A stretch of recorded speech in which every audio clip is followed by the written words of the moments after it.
जिंदगी हसीन है इससे प्यार करो। अभी रात है तो सुबह का इंतजार करो। वो पल भी आएगा जिसकी ख्वाहिशें आपको बस खुद पर भरोसा और मेहनत पर एतबार करो। हेलो हाय नमस्कार दोस्तों, कैसे हो आप सभी। मैं आशा करता हूँ आप सभी बहुत ही अच्छे होंगे, स्वस्थ होंगे और अपनी तैयारी को मजबूत कर रहे होंगे। यदि आपको भी चाहिए डाइट कॉलेज, आप भी चाहते हो एक शिक्षक बनना, आप भी चाहते हो अपने माता पिता के सपने को पूरा करना, तो एक बात का तो आपको ध्यान रखना पड़ेगा कि आपको मेहनत तो करनी पड़ेगी। चाहे आप ऑनलाइन पढ़ाई करो, चाहे आप ऑफलाइन करो, लेकिन आपको दिल से, जी जान से, लगन से मेहनत तो करनी पड़ेगी। जब भी तभी आपको मंजिल प्राप्त होगी। आप मेरे वीडियो पे आए हो तो इस वीडियो को दिल से, ध्यान से और अंत तक जरूर देखना। आपको कुछ न कुछ सीखने को जरूर मिलेगा।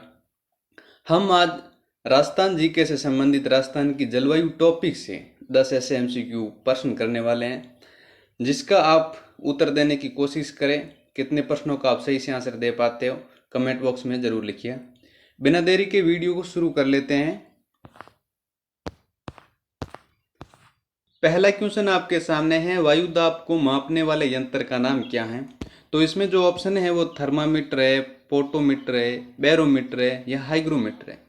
इसमें हम ऑप्शनों पर बात करते हैं। थर्मामीटर है वो तापमान मापने के काम आता है। पोटोमीटर है वो वाष्पोत्सर्जन की जो दर मापने के काम आता है। बैरोमीटर दाब को मापने के काम आता है। और हाइग्रोमीटर है वो आर्द्रता मापने के काम आता है। तो इस प्रकार जो हमारा ऑप्शन नंबर से बैरोमीटर है वो आंसर सही हो जाएगा। दूसरा क्वेश्चन हमारे सामने है, भयंकर आवाज के साथ चलने वाली हवा को क्या कहते हैं। ऑप्शन है हमारे सामने सीली, अरडाव, लू या तवा। सीली की बात करें तो पौष माह में चलने वाली हवाओं को सीली कहते हैं।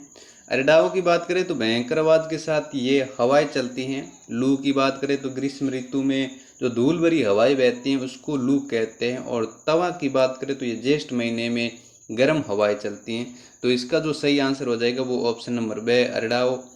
इनका नाम है भयंकर आवाज के साथ चलती हैं ये। क्वेश्चन नंबर 3 है, सूखे या अकाल की स्थिति को क्या कहते हैं। तो इसमें ऑप्शन है हमारे सामने अनावृष्टि, खंडवृष्टि, अतिवृष्टि या ओलावृष्टि। हम जब अनावृष्टि की बात करते हैं तो किसी स्थान पर बहुत कम वर्षा होती है, बिल्कुल अकाल की स्थिति पैदा हो जाती है, वहाँ पर सूखा रहता है। खंडवृष्टि की बात करते हैं तो किसी क्षेत्र विशेष में बहुत कम वर्षा होती है तो उसको खंडवृष्टि भी कहते हैं। लेकिन अतिवृष्टि की बात करते हैं तो कई स्थानों पर 24 घंटे में 25-30 सेंटीमीटर से अधिक वर्षा होती है तो उसे अतिवृष्टि कहते हैं। ओलावृष्टि, जब ओले गिरते हैं तो उसे ओलावृष्टि कहते हैं। तो इस प्रकार से जो हमारा ऑप्शन नंबर ए अनावृष्टि सही हो जाएगा। अगला क्वेश्चन हमारे सामने है, सर्वाधिक आर्द्रता वाला जो जिला है वो कौन सा है।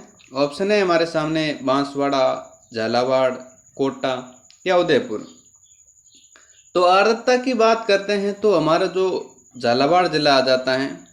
कोटा तो संभाग है जो सर्वाधिक वर्षा रखता है। उदयपुर की बात करें तो उदयपुर में बहुत सारी झीलें हैं, झीलों की नगरी कहते हैं। और बांसवाड़ा में भी बहुत अधिक वर्षा होती है। वर्षा के मामले में बांसवाड़ा 2 नंबर जिले पर आ जाता है। हमारा 5वां क्वेश्चन है, राज्य में सर्वाधिक वर्षा किस महीने में होती है। तो ऑप्शन है आपके सामने जून जुलाई में होती हैं, या जुलाई अगस्त में, अगस्त सितंबर में, या अक्टूबर नवंबर में।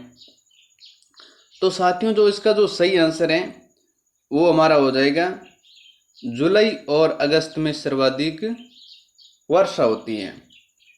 अगला क्वेश्चन हमारे सामने है, राज्य में भारतीय मौसम विभाग की वेधशाला कहाँ पर स्थित है। तो इसके जो आपके सामने ऑप्शन है उदयपुर, जयपुर, अजमेर या बीकानेर।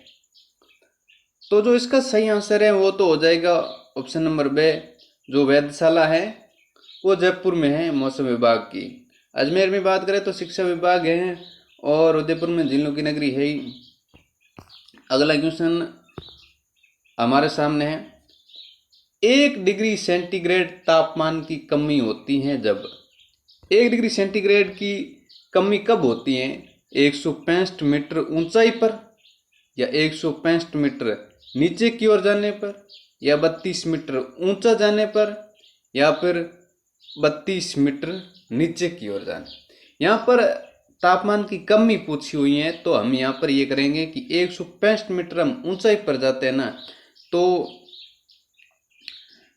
तापमान में कमी होती है। लेकिन जब हम नीचे की ओर जाते हैं, पृथ्वी के भूगर्भ में 32 मीटर की नीचे की ओर चले जाते हैं, तो 1 सेंटीग्रेड की जो वृद्धि हो जाती है। इस प्रकार हमारा ऑप्शन नंबर बी सही हो जाएगा। अगला क्वेश्चन हमारा है कि कर्क रेखा की राजस्थान में लंबाई कितनी है?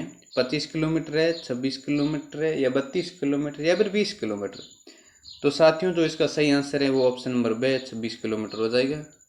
अगला क्वेश्चन हमारे सामने है कि कोपेन ने किस आधार पर जलवायु का वर्गीकरण किया है? कोपेन ने जलवायु को वर्गीकरण को 4 भागों में बांटा है। ऑप्शन है हमारा तापमान के आधार पर, वनस्पति के आधार पर, वर्षा के आधार पर, स्थलीय आकृति के आधार पर। तो साथियों, जो इसका सही आंसर है वो वनस्पति के आधार पर हो जाएगा। कोपेन ने जो राजस्थान की जलवायु है उनको 4 भागों में बांटा है और वो वनस्पति के आधार पर ही बांटा है। वनस्पति के आधार पर हम वर्षा का भी पता लगा सकते हैं और तापमान का भी पता लगा सकते हैं, लेकिन जो मुख्य आधार है वो वनस्पति आधार है। अगला क्वेश्चन और आज का अंतिम क्वेश्चन आपके सामने है कि भारत में सबसे छोटा दिन कब होता है? ऑप्शन है आपके सामने 22 दिसंबर, 21 जून, 21 मार्च, या 23 सितंबर।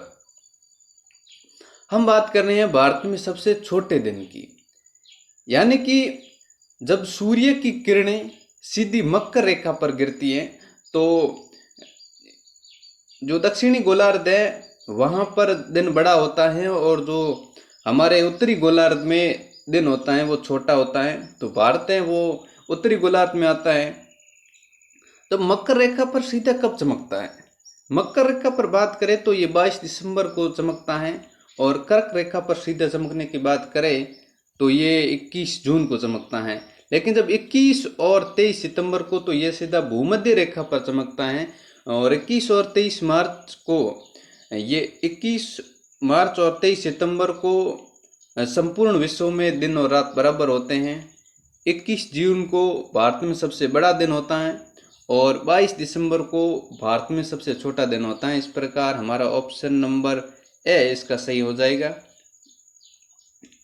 अंत तक बने रहने के लिए बहुत बहुत धन्यवाद। कमेंट बॉक्स में ज़रूर बताइएगा कि आपने इन 10 में से कितने प्रश्नों का सही से आंसर दिया है। बहुत बहुत धन्यवाद। नमस्कार साथियों। और आप इस वीडियो की, इस प्रश्नों की पीडीएफ प्राप्त करना चाहते हो तो हमारे टेलीग्राम चैनल को ज्वाइन कर लीजिएगा, के एजुकेशन पॉइंट को। नमस्कार।